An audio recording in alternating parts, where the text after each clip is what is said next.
श्री शिवाय नमस्तुभ्यम हर हर महादेव।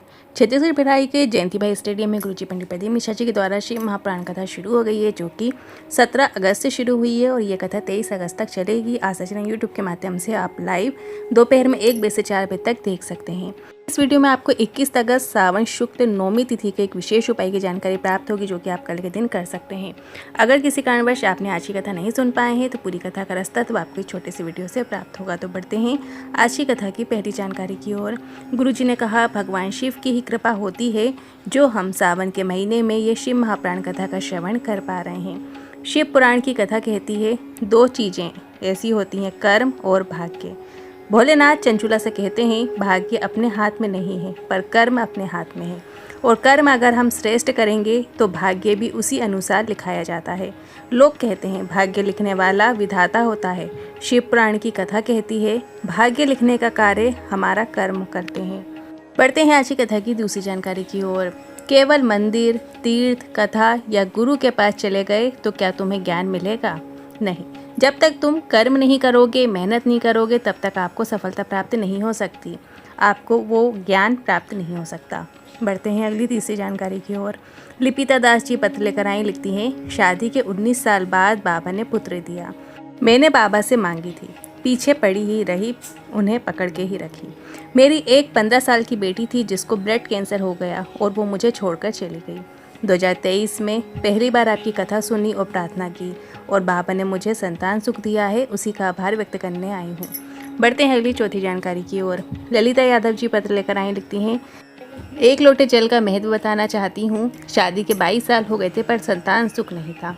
डॉक्टर को दिखाया, सब जगह जाके गोद भराई पर कोई लाभ नहीं हुआ। तब पहली बार अपने घर से निकली और पंडाल में पहुंच गई। आपकी कथा 2022 से सुनना शुरू की। यही जयंती भाई स्टेडियम में बैठकर आपकी कथा सुनी, पंडाल की मिट्टी को गर्भ से लगा लिया। उसे देखकर लोग हंस रहे थे पर हमने शिव पर विश्वास रखा और बाबा की कृपा से 22 वर्ष के बाद गर्भ ठहर गया और गर्भवती होने के 6 महीने बाद गर्भ में बच्चा होने का पता चला, क्योंकि मेरा रजोधर्म 4 या 6 या 12 महीने में आता था।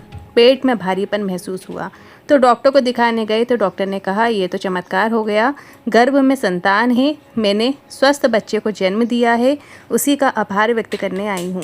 बढ़ते हैं अगली 5वीं जानकारी की ओर। जो बच्चे कंपटीशन एग्ज़ाम की तैयारी कर रहे हैं, 1 या 2 नंबर से रह रहे हैं, उनसे कहेंगे, सुबह 1 लोटा जल भोलेनाथ के मंदिर में चढ़ाना शुरू करो, भोलेनाथ कृपा करेंगे, जीवन में सफलता ज़रूर मिलेगी। ये उपाय कम से कम 3 महीने करके देखो, बाबा की चाकरी करके देखो, 1 लोटा जल चढ़ाना शुरू करो। मंदिर में जो ठंडे दिए हो जाते हैं उन्हें एक साइड करना सीखो। साथ ही जो निर्वाल्य मंदिर में पड़ा होता है उनको उठाकर एक और कर दो। जो छोटी छोटी सेवाएं हैं ये मंदिर में आप दिया करें।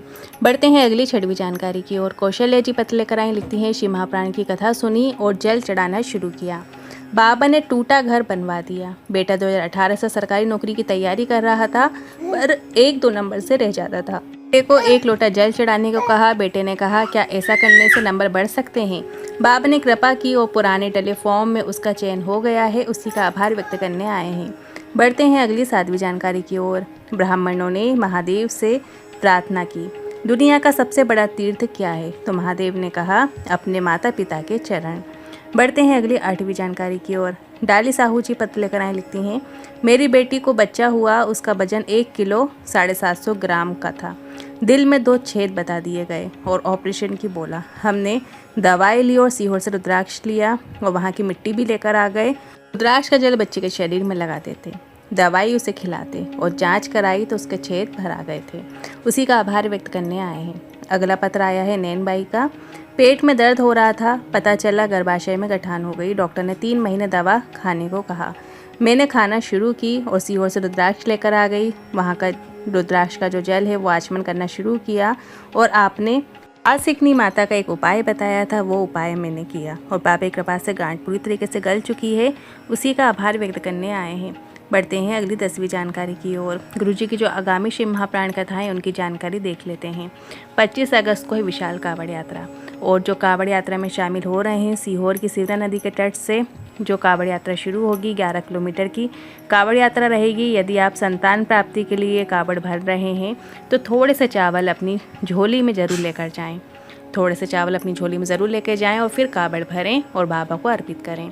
वहीं यदि धन संपदा की कमी है या वैभव की कमी है, व्यापार उन्नति चाहते, व्यवसाय में तरक्की चाहते हैं और इस उद्देश्य से यदि आप कावड़ भर रहे हैं, तो आपको अपने घर से जब आप निकलो तो 2 रोली के कुमकुम के स्वास्तिक अपने घर में आपको बनाकर निकलना है।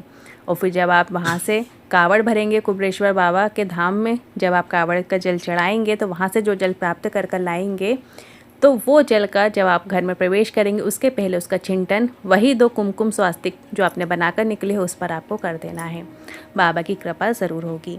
वहीं तीसरा जो है कावड़ भरने का नियम गुरुजी ने बताए हैं, यदि आपकी जो भी कामना है, चाहे आप नौकरी चाहते हैं या इंटरव्यू में या कोई भी किसी भी प्रकार की कामना के लिए, आप एक कनेर का पुष्प कावड़ भरने के दौरान ज़रूर अपने पास रखें और फिर कावड़ का जल जब अर्पित करें तो कनेर का पुष्प अर्पित कर दें वहाँ पे, या आप स्पर्श कर कर भी अपने घर ला सकते हैं।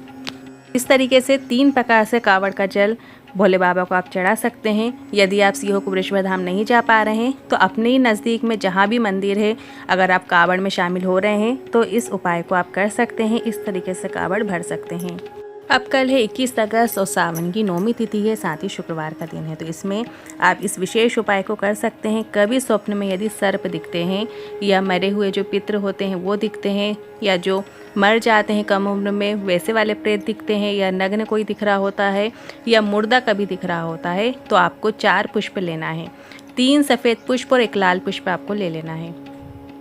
आपको 4 स्थान पर वो पुष्प को अर्पित करना है। 3 सफ़ेद पुष्प जो हैं आपने लिए हैं, जो माता पार्वती के जो हस्तकमल होते हैं, गोलकटी भाग होते हैं, वहाँ पर आपको अर्पित करना है। वहीं जो चौथा आपने लाल पुष्प लिया है वो आपको माता अशोक सुंदरी के स्थान पे अर्पित करना है।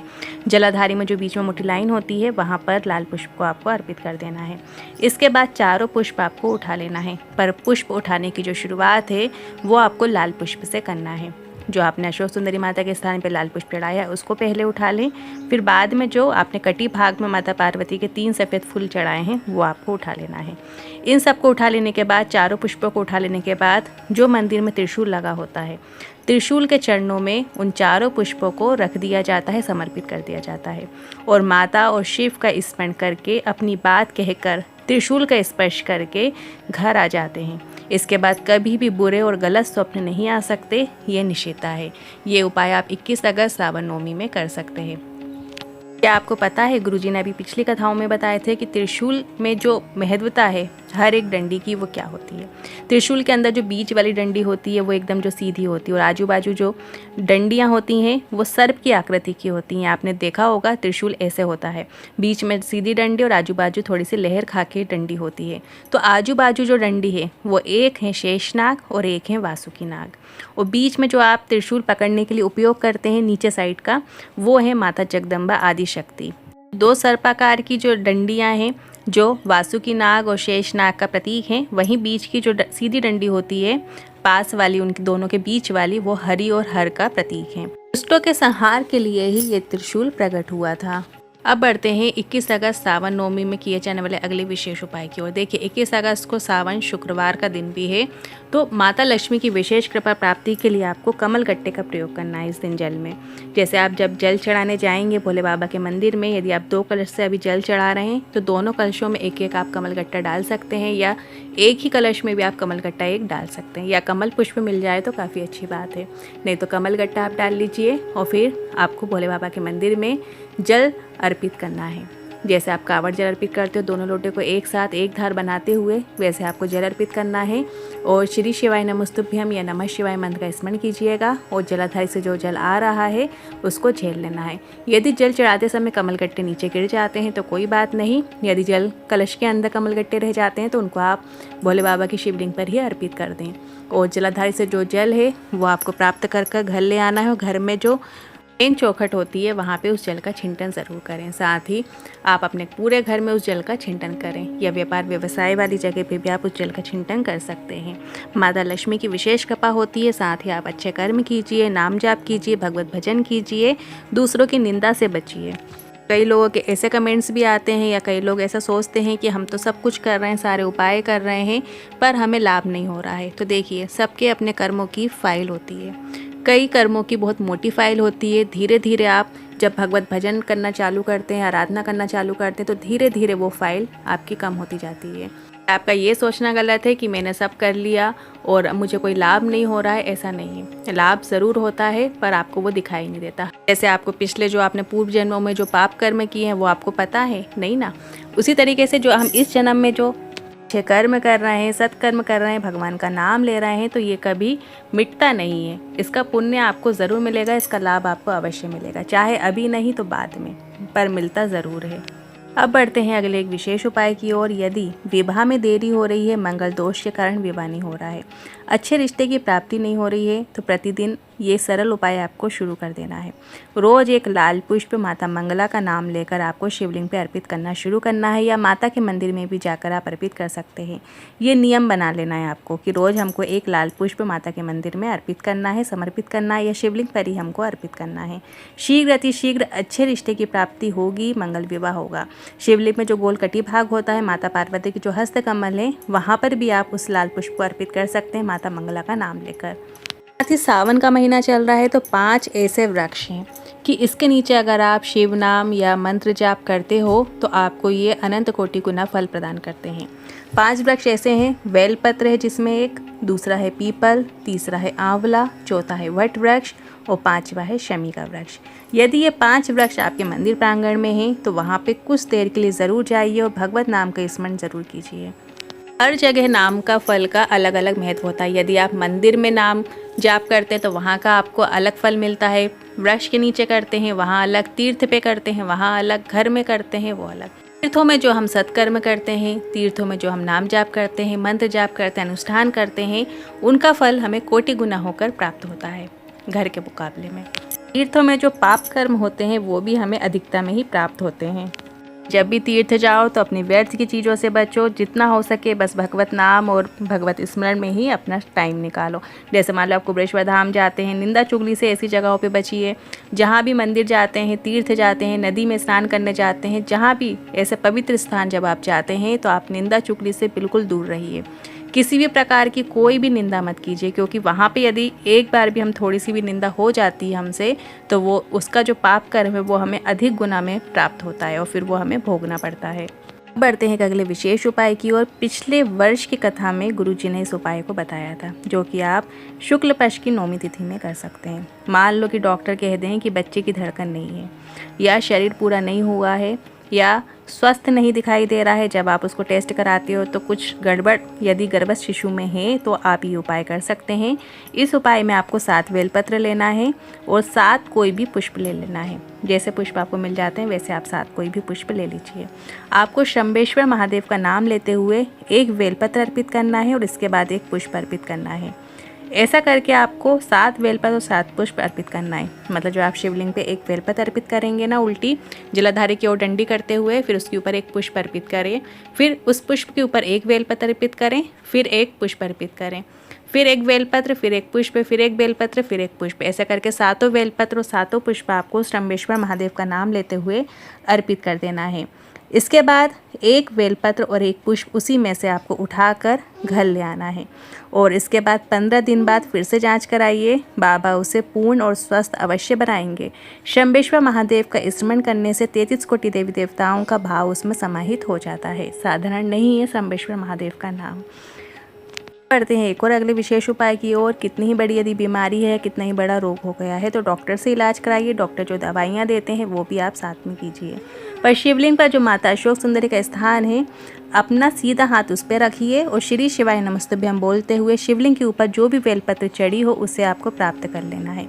यदि बेलपत्र शिवलिंग पे नहीं चढ़ी है तो सबसे पहले 1 बेलपत्र चढ़ा दीजिए और फिर आपको अशोक सुंदरी माता के स्थान पर अपना सीधा हाथ रखते हुए श्री शिवाय नमस्तुभ्यम कहना है या नमः शिवाय कहना है। फिर शिवलिंग पर चढ़ी हुई बेलपत्र को प्राप्त कीजिए और उस बेलपत्र को शिवलिंग पर जल जहाँ से नीचे की ओर गिरता है, मतलब जो जलाधारी होता है, जलाधारी का जो अंतिम छोर होता है, वहाँ पे अपना बेलपत्र आपको लगा देनी है और इसके बाद स्पर्श उस बेलपत्र को कराते हुए प्राप्त कर लीजिए और उसका आचमन आपको कर लेना है जिसे रोग है। इसके बाद जांच कराइए, आपको अवश्य आराम मिलेगा। ये विशेष उपाय आपको इसी विशेष श्रावण में आप करके देख सकते हैं, आपको लाभ अवश्य मिलेगा। करके ज़रूर देखिएगा। आप चाहो तो 21 अगस्त सावन नवमी में भी इस विशेष उपाय को कर सकते हैं। और एक बात और, यदि आप एकाएक मंदिर पहुंच जाते हैं, आपने ना जल लेकर गए हो, ना बेलपत्र लेकर गए हो, कुछ भी लेकर नहीं गए हो और आप सिर्फ दर्शन के लिए मंदिर पहुंच रहे हो, ऐसे में यदि आपके मन में भाव आता है कि मैं बेलपत्र अर्पित करूं, तो जो अपने अंगूठे के पास वाली 3 उंगलियां होती हैं उनको आप स्पर्श शिवलिंग पे करते हैं तो भी आपको बेलपत्र चढ़ाने का फल प्राप्त होता है। साथ ही जो जलाधारी है, जहाँ से जल नीचे की ओर गिरता है, वहाँ पर अपने सीधे हाथ का स्पर्श करते हुए श्री शिवाय नमस्तुभ्यम बोलिए, अपने मन की कामना बोलिए और फिर श्री शिवाय नमस्तुभ्यम बोलिए कि जो मनोकामना है वो देवादिदेव ज़रूर उसे पूरी करते हैं। इसके अलावा एक और विशेष स्थान होता है शिवलिंग में, जलाधारी जहाँ होती है, अशोक सुंदरी माता का स्थान जहाँ होता है, शिवलिंग और अशोक सुंदरी माता के बीच में आप देखेंगे एक खाली स्थान होता है। वहाँ पे 64 योगिनी अष्ट सिद्धियाँ नवनिधियों का वास होता है। वहाँ पे भी जब कोई विशेष कामना और आप चाहते हो कि पूरी होना ही चाहिए, तो वहाँ पर अपना सीधा हाथ रखिए, श्री शिवाय नमस्तुभ्यम बोलिए, फिर अपनी कामना कीजिए और फिर श्री शिवाय नमस्तुभ्यम बोलिए या नमः शिवाय बोलिए, तब भी आपके ऊपर विशेष कृपा शिव जी की होती है। आज के उपाय से जुड़े मन में कोई सवाल या क्वेश्चन है तो कमेंट के जरिए पूछ सकते हो। वीडियो थोड़ा भी उपयोगी लगा हो तो वीडियो को लाइक करके कमेंट बॉक्स में हर हर महादेव ज़रूर टाइप कीजिएगा। श्री शिवाय नमस्तुभ्यम।